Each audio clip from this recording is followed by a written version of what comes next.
Bienvenue à Footland, c'est ma première vidéo sur cette chaîne. J'espère qu'elle va vous plaire.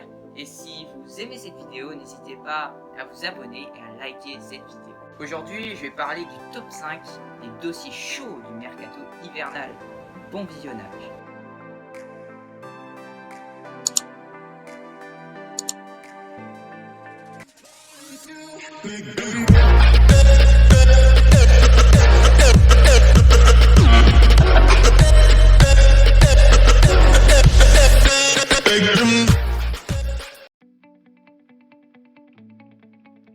Tout le monde le sait, Wilfried Zaha veut quitter Crystal Palace pour un nouveau défi.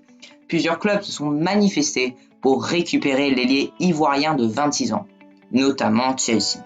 Chelsea est justement passé à l'offensive récemment pour le virevoltant attaquant ivoirien et a formulé une proposition aux joueurs. Cette proposition n'est autre qu'un juteux salaire de 200 000 livres par semaine et de nombreux avantages. L'ailier de 26 ans recherche de nouveaux défis et serait pour un départ. Mais l'indemnité de transfert demandée par les Eagles est de 94 millions d'euros. Et cette indemnité refroidirait les ardeurs du club londonien. Chelsea préférait donc enrôler Jadon Sancho. Ce serait le même point de blocage pour toutes les autres équipes intéressées par Wilfried Zaha.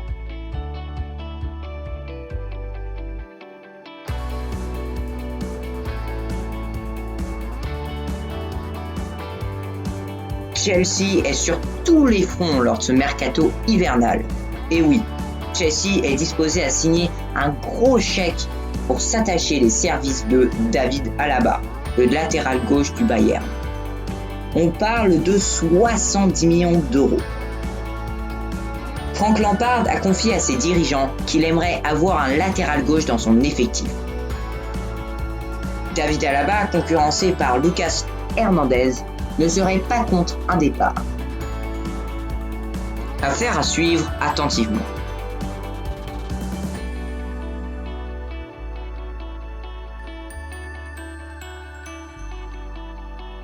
Tonali, un grand espoir italien qui est l'un des meilleurs milieux en Serie A actuellement, est courtisé par de nombreux grands clubs.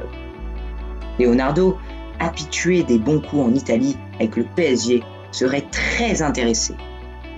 Mais Tonali préférait rester en Italie et se dirige donc plutôt vers de grands clubs italiens comme l'Inter Milan ou la Juventus.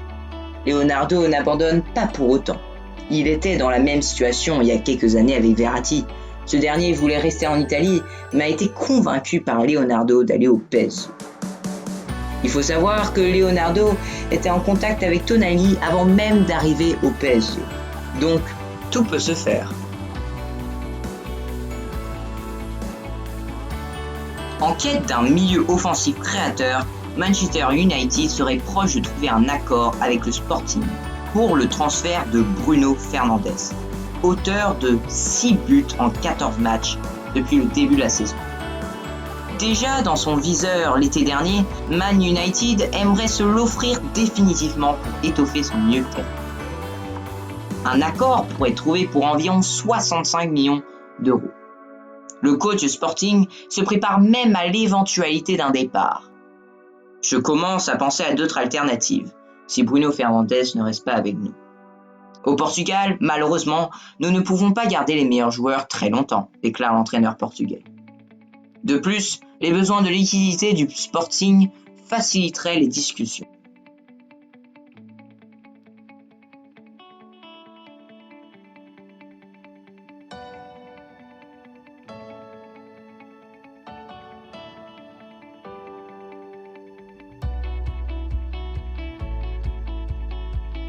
Christian Eriksen est libre à la fin de la saison. Tottenham veut donc à tout prix le vendre cet hiver pour ne pas le laisser partir libre. L'Inter Milan lui fait les yeux doux et serait disposé à mettre 20 millions d'euros sur la table. Il y a donc de fortes chances que le Danois rejoigne l'Inter. D'autant plus qu'il aurait trouvé un accord avec ce club, un contrat jusqu'en 2024 assorti d'un salaire annuel de 7,5 millions d'euros. Le Paris Saint-Germain serait aussi à l'affût sur ce dossier, mais Eriksson estime qu'il aura plus de garanties de jouer un rôle majeur en Lombardie et ne veut pas être un remplaçant de luxe au PSG. Ça va être compliqué pour le Paris Saint-Germain de convaincre Christian Eriksen. J'espère que ce tour du mercato hivernal vous aura plu. Si vous avez kiffé, likez, abonnez-vous. Si vous avez des idées de vidéos sur le foot, mettez-les dans les commentaires. Et je vous dis à une prochaine vidéo passionnante sur le mercato.